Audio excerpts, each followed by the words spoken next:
guys, and welcome to Dog Hugs. Really great to have you with us. You know, we're celebrating the 50th show all week this week. Spider's not with me right now. We tried to have him here, and I'm trying an experiment to see if he'll be quiet. And if he doesn't be quiet, he doesn't get to be on today's show. So maybe we'll have him in a little while. But I don't know if you can hear him off in the distance. He's barking there. But hopefully he'll be with us in a little while. And as you know, I'm working really hard on trying to get Spider to change his name from Spider the Naughty Trick Dog to just Spider the Trick Dog. It's slow going. So we pre-recorded today's show, but that doesn't mean we're not live with you. We are live with you on the Facebook chat. So please let us know what's going on for you. Have you seen the show before, being our 50th show anniversary week? Is this your first time seeing the show? Would love to know where you're coming in from. And we hope you get a chance to interact also with our wonderful guest, who I'm going to bring in onto the program right now. Joanne Grobbelaar is a friend and colleague of mine from Heroic Public Speaking, and she's a wonderful thought leader in the area of emotional intelligence and helping us to flip our thinking. So without further ado, let us bring on right now Joanne. Hello, Joanne. Hi. It is so great to see you guys. Now, one thing I haven't told the folks yet about, well, not many things, but one of those things is where you are in the world. I'm actually in Manchester in the UK.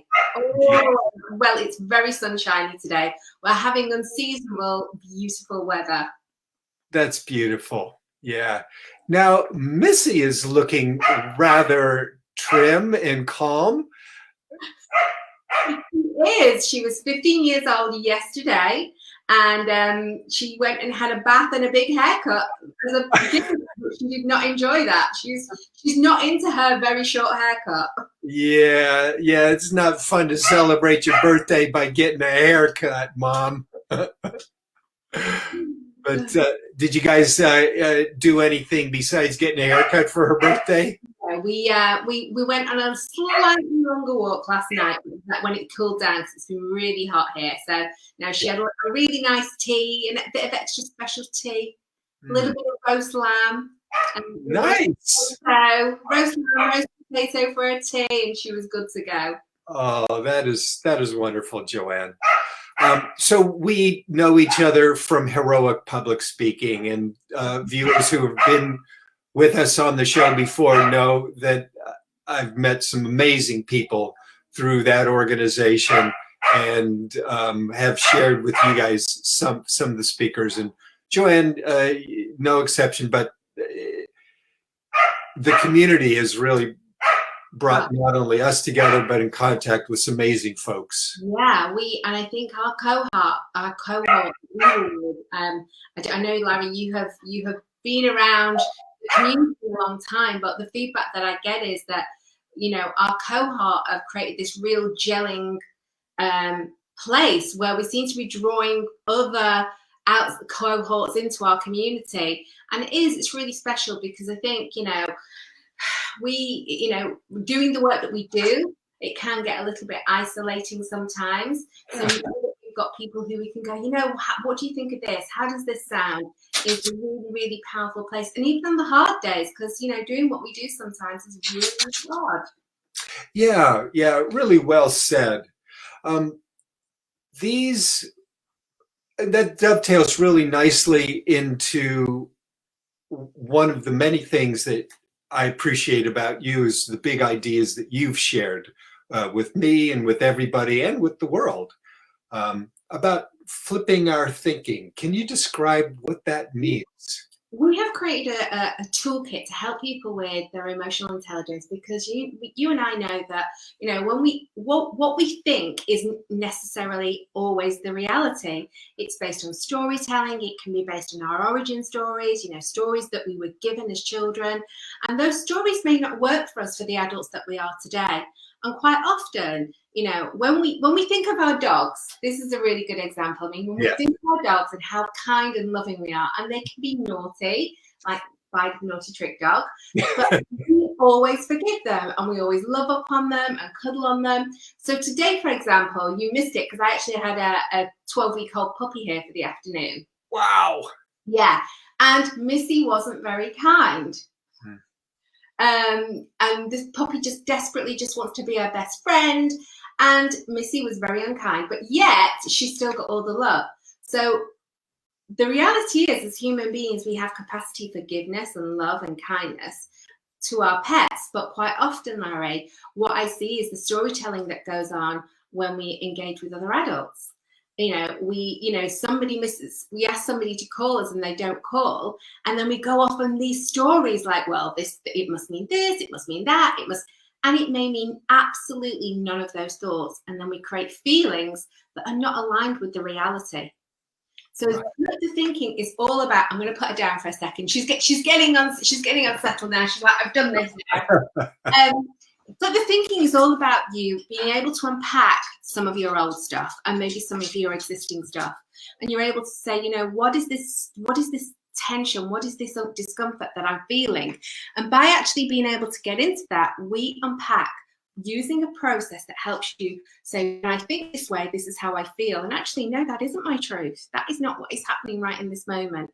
And then when I walk myself down the path of thinking that way, this is then the actions that I take, and they're definitely not aligned with the adult and the human that I want to be. And then we help you unpack the reality of, you know, the truth. Where's the truth in this? And quite often there might be grains of truth, but quite often the truth in that moment of your thought is there is none. And then we help you build out a more balanced thought and then a more productive action that's in line with the way you want to think, feel, behave, and act. Thank you. You really remind me to have that emotional intelligence or self-awareness. Self-awareness, You know, it's like, yeah, I'm going to get triggered. Yeah. Things are going to happen. And then my challenge is then when I do that, my challenge is to be able to take a breath. Yeah. To self-regulate, which is self-regulate. All part of the emotional intelligence piece. When we have our self-awareness, then we can self-regulate. Because you and I know, you know, I've been around this material and working with this material, you know, using it in consultancy and teaching it, facilitating it. I can still react. And this is not about perfectionism. We're human beings having a very human experience, especially in the world in this very moment that we're recording in. Right. But the more that we practice this, we can then self-regulate what we put out into the world. And that we are then going to be able to build more productive social relationships that are more empowered, more helpful, kinder. So it's this huge piece in the puzzle that can really help us make a difference in how we show up in the world. And one thing I always say to people is, you know, we can do the work, and our job is to not think that that person's going to, just because we've done the work, doesn't mean that that person's necessarily going to respond how we would like them to. But as long as we keep doing the work, our job is not to change their behavior. Our job is to change the way we respond to behavior that we may not like. Yeah, that's all I have control over, and not always such great control even here. Yeah. But I certainly can't control you. Yeah. And then that all plays into, you know, how motivated we are as human beings. And motivation is, you know, quite often I talk to people about motivation's a quadrant. It's about this internal motivation rather than external. Well, sometimes using your external motivation, it's not necessarily a bad thing, but we're constantly using external motivation along with avoidant motivation, which is doing things from outside pressure to avoid getting into trouble. It becomes really laborsome. And again, by using this tool, we can explore, why is this important to me? Or is it actually because it's important to somebody else and I've made that my stuff? Yes, that's really good. And I appreciate your saying that perfection is not the goal. Yeah. I know that if I let my perfectionism Yeah. the best of me, the whole thing, falls apart. Because then anything seems like an utter failure or an utter falling off some wagon or whatever. But but if I'm going to be a little kind to myself and just say, yeah, I messed up again. Yeah. Why? Go ahead. Yeah, one of the things that I was saying last week, Larry, is kindness isn't always wrapped up in a pink bow. Kindness is about checking in with your ego. Yeah. Kindness is about being honest. Kindness is about saying, you know what, I screwed up. Yeah. But I'm prepared to do the work to figure out where that was coming from and why I was hearing what was being said with certain ears, if that makes sense. I always say, we all listen with a different set of ears, might be hearing the same thing said, but we can hear it very, very differently. Yeah, that is so true. Now, for folks, you have a download for folks to get really into this whole awareness system, and they can download it directly from your website. Send me the link. You can. So I'm sure Larry will post the link. Right in the Facebook chat. If I'm on my game, you're seeing it as I'm typing in the air right now. We have made it completely free for this moment in time. We've got people that are really finding it massively helpful. So absolutely jump in there. It's completely free. If you sign up for free at this point, it will be free for ever, as long as the time of it's up and running, and we are really happy to be able to put that out in the world right now, because we know it's been a really supportive tool for people. That is so generous, Joanne. Tell me about how pets help us into understanding this world. Yeah, I think it's about looking at our behavior. Like I was saying before, Missy was pretty naughty to the other puppy earlier. Right. And yet I found it very easy to forgive her. I found it very easy to understand, what that may have been about for her. It seems that we can be very empathetic with our pets, and, we look at their behavior and we're able to have closer connections with them sometimes than we can the human beings in our life. Yeah, that's really great. I've learned so much from it. In fact, one of my books, right, that one there, Life's a Bark, is what dogs teach us about life and love. And I have learned so much. Yeah, it's that thing, isn't it, Larry? Missy does like her, she likes her 15-minute walks because she can't go any further because she's really well, but she likes them at a certain time, and she likes her tea at a certain time, and she likes her breakfast at a certain time. So interestingly, she forgives me because I have a certain work day. Like tonight we are, the work day is what it is. So we're not on her schedule. She never doesn't forgive me for that. Yet how often do we hold forgiveness from other humans for if they just put one foot out of place? Yeah, right. Yeah. And my biggest challenge is forgiving myself. And I'm thinking, Larry, to explore that. It will help. I really appreciate that. Yeah. And that's a big step, for me. And it's not that kind of forgiveness, self-forgiveness, emotional intelligence, flipping my thinking is not just a destination, but it's a constant cycle. It's a path. We say this tool is for you to use again and again, and it may be that because of this moment in time where a lot of people have been in lockdown, that you might want to use it every day. It is not a tool that you use once. It's something that you literally have, and we always talk about, we create toolkits and tool belts and things like that, in terms of all the different modules and pieces that we have to help you explore, what is going on for you, how to show up, how to help you be, build communities and with your leadership. So this tool, very centric to everything that we do, and we build on that. That's really beautiful.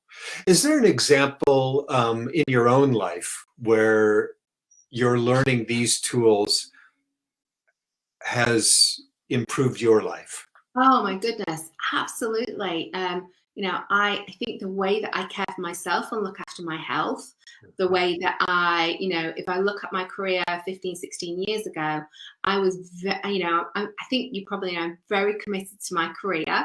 Mhm. But I had to learn how to balance that because I could be so all in my career. There would be not much room for anything else. Likewise.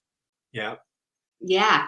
So that is where these tools have helped me explore, what is that about? How do I leave room for a partner in my life if I am so focused and then I just expect them to be, the sideshow? So that is how they've helped me. And I think it's given me the strength to actually set up my business 12 years ago because I was started using this material about 15 years ago. Oh. And this then created the momentum for me to go, right, this is what I want my life to look like. And I've talked in the past, when I talk on stage, I talk about, what my why is, as a woman, as somebody who is trying to find her way through this and have the career that I want. And that is what these tools have helped me do. They've helped me get where I want to go without having to compromise other people or who I am as an individual, and allow me to show up in the world the way that works for me and creates the most impact for the clients that I work with. Beautiful, beautiful. Joanne, this show is a lot about showing gratitude and blessing. And I know that there's a animal sanctuary that's very near and dear to you. Can you talk about them? Yes, Bleak Heart Animal Sanctuary, which is close to my house. They have been doing really good work for a very long time. They rescue donkeys, they rescue cats, they rescue dogs, and they are a small independent sanctuary. So they're constantly needing fundraising, and they do a lot in our local community. And they're just, it's great.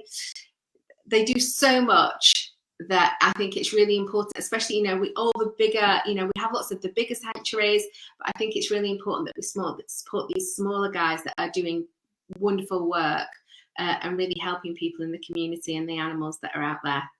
Oh, that's beautiful. Really beautiful to hear. And Joanne, this is also a time where we have the opportunity to show gratitude or give blessings to people in our lives or people in our world. Who's on your mind today? On my mind today is all the people of color who are exhausted, who, they are doing it tough right now. And, I want to show gratitude for them showing up, protesting, doing the work that they want to do. And we should be giving them space to do that. And I really want to show gratitude for that. And we've got it as white people, we've got some work to do, and we've got to have some really tough conversations with ourselves around that. So again, I would like to show gratitude for those particular people that are on the front lines out there doing the hard yards. I really, really appreciate your saying that, Joanne. It really means a lot to me. Yeah. Here in Los Angeles, where we've had in our past what was called the Rodney King issue, and also before that the Watts riots and countless other issues. It seems, we hope that now we're taking a giant step forward, not just locally in this city, Los Angeles, but perhaps in many places in the world. Yeah. It's certainly globally, for a big global change. This isn't isolated to the US. It may look different. I think we have to acknowledge that this is a global issue, and it's exhausting for people of color. So gratitude to them for showing up and doing the hard yards. Yeah, thank you, and with my privilege, I hope to always strive to do better. Yeah, yeah. Yeah. It's, yeah, we have work to do. We have work to do, and that's the truth, and really, I've spent some time today speaking to several of my clients and sending them resources that I have been looking at, been having conversations with one of my clients who's a woman of color and what this means to her, and and I think making sure that I take ownership of where I stand on this. I'm the granddaughter of a white South African farmer. Wow. Yeah. So there is work there to be done. And anti-racism is what we know we need to go and take a good, long, hard look at. Wow. That's really big to say, Joanne. Yeah, I have enormous respect for you saying that. Well, before we end the show, I don't hear Spider. No. Good sign. So I'm going to step out for 5 seconds, open the door, and bring Spider back on. Yeah, come on, little buddy, come.